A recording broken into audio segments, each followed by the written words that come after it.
Selling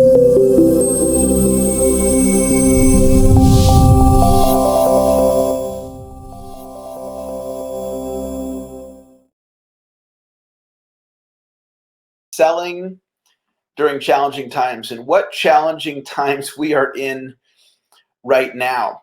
My first idea for you is to do what AGC has done, which is to embrace technology.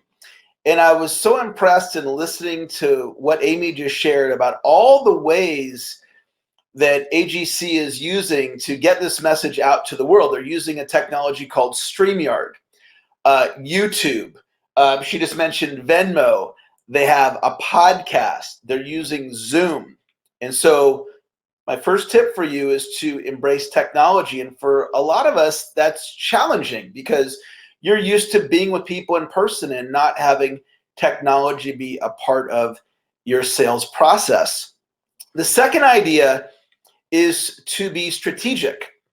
And as you look at these different technologies that you can learn, and you look at a technology like YouTube, and you look at a technology like StreamYard, and all strategic means to me is you just bring them together and you integrate them together as a strategy.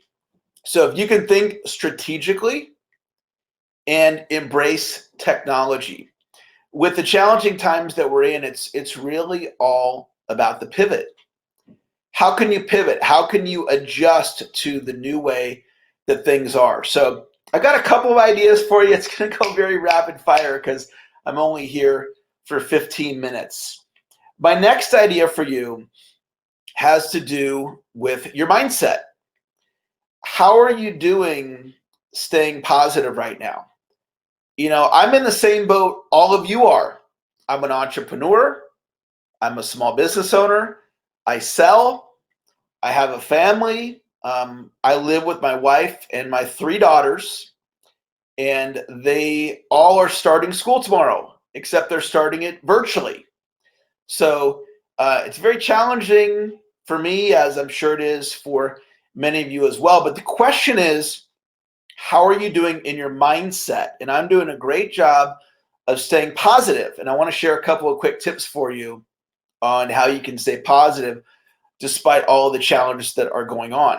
And there's a great quote, and it goes like this: fear and faith can't coexist.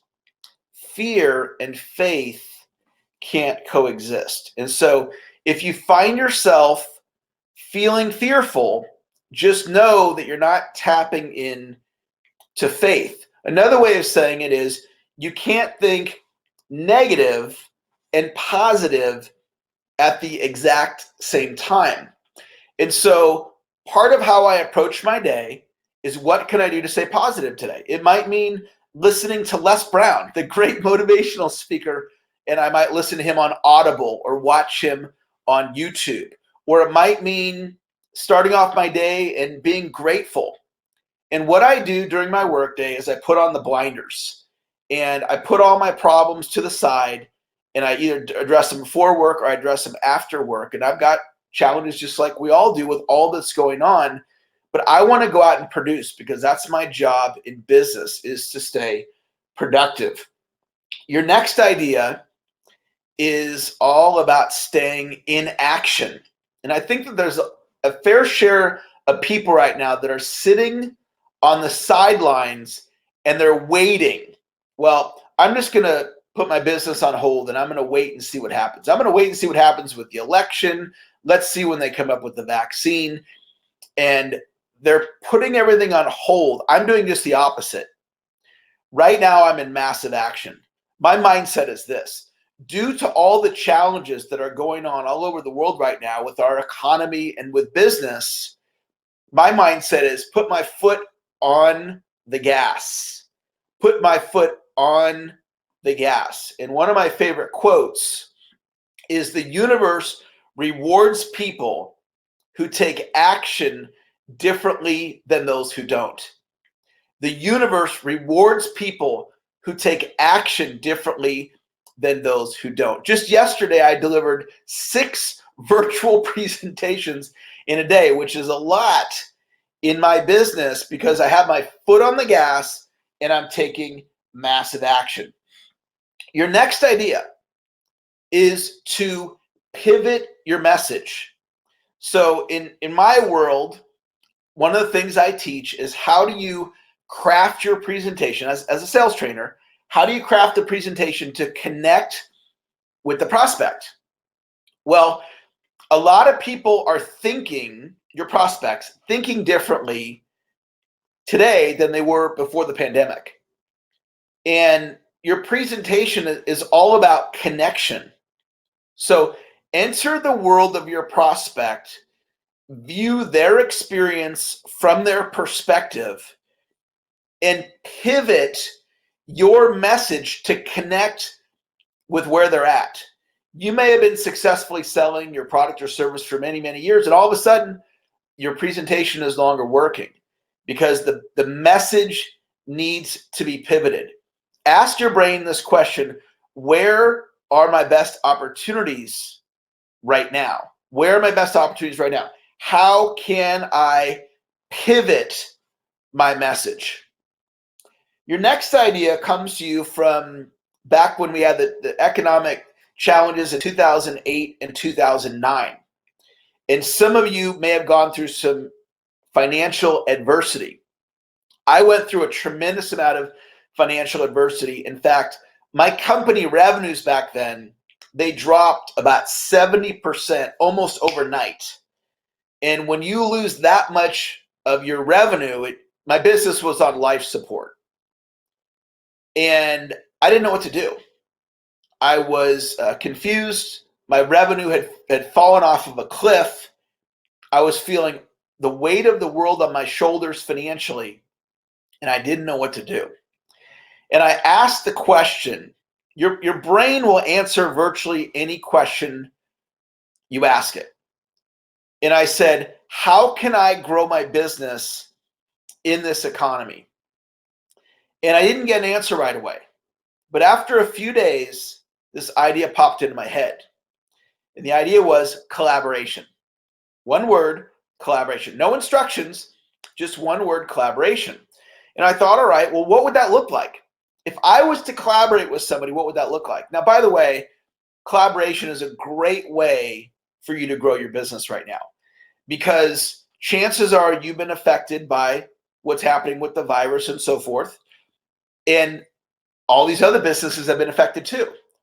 So in this collaboration concept, this other business, maybe they've been affected, you've been affected, and you're looking for how can the two of you, your companies or what you do and what they do, how can you come together and support each other? So I made a list. This is step number one, by the way. I made a list of all my possible collaboration partners. And I came up with a list of over 100 people. So if you choose to do this exercise, I call this the $250,000 exercise. And I believe if you follow my instructions step by step, this will put an extra $250,000 in increased income in your pocket between now and the end of your career. So you ask yourself the question, who can I collaborate with?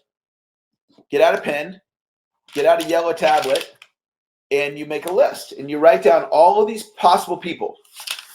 And I came up with a list of over 100 people. And I was overwhelmed by the list. And so then I said, step number two, narrow my list down to 4 people. And so I chose my top 4. I had a criteria of what I used. I narrowed my list from over 100 down to 4. And I reached out to these 4 people. And the essence of the message was, I'm looking to grow my business in this economy. And I've decided one way I'm going to do this with collaboration.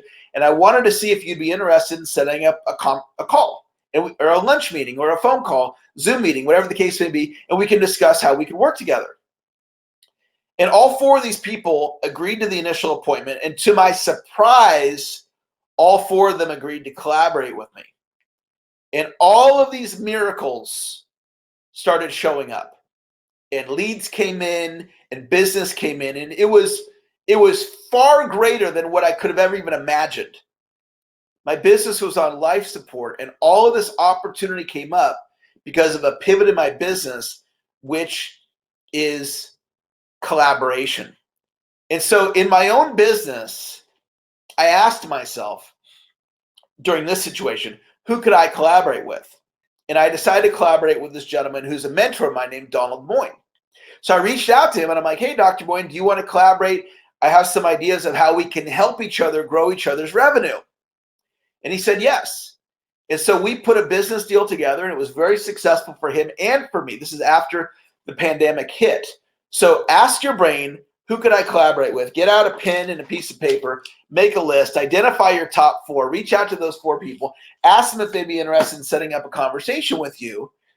And if they would, then explore the possibility of how you can work together. Now, I want to wrap up my short talk here with one last message. And then there's a time in the near future here today where we're going to go into the Zoom room. And I have a little special gift. If any of you would like to join me over in the Zoom room, just ask me, Eric, what's your gift? And I think you're going to really love it, what I have to share with you. It's a special gift, and it doesn't cost you anything. All right, so my last story, I want to tell you a story about a movie on Netflix right now. It's a 4-part series called The Pharmacist. If you have Netflix, check this out. And it's this gentleman who, his son is tragically killed in a drug deal gone bad. And he is just a regular pharmacist, regular guy. And he goes to the cops and says, look, we have to find out who killed my son. And they basically say, we don't have the resources to go solve this. And he, of course, it was his son. He wanted to find out who killed his son. And so he got committed to finding out who killed his son. And what he did is he found out where the murder happened. He got the white pages back when we had white pages, and he looked through the white pages and he highlighted people that lived nearby where the murder happened, and he cold called them.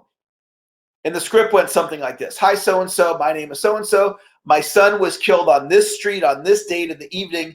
Do you know anything about what happened? And the first person he called said no. He called the next person, and then they said no. And he called the next, and this went on for months.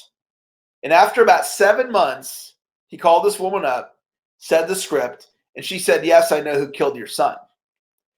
And she told him who it was. That woman testified against the guy that did it. That guy ended up going to prison.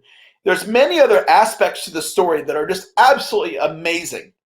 And we don't have time today to get into all the aspects of the story.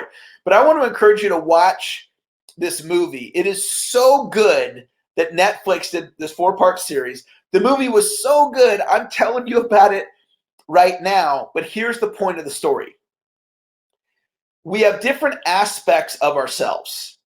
So there's the kindest version of you. There's the most productive version of you. There is the most persistent version of you. There's the most loving version of you. We have all these different aspects to us as human beings. And what this gentleman did, this pharmacist, just a regular guy, is he put on his Superman shirt and his Superman cape. And he accessed that superhero side of his personality. And you'll learn more about this if you choose to watch the movie. But I wanted to end my short little message with that story because there is a superwoman in you or a Superman in you that's the highest version of you. And when a situation happens like the challenge that we're all facing with this pandemic, and it's impacted the entire world. And I want to encourage you to have this situation be a catalyst to bring out the highest version of you. So for me, I'm a husband. So I want this situation to bring out the best version of me as a husband. I'm a dad, the best version of me as a father. I'm a business owner.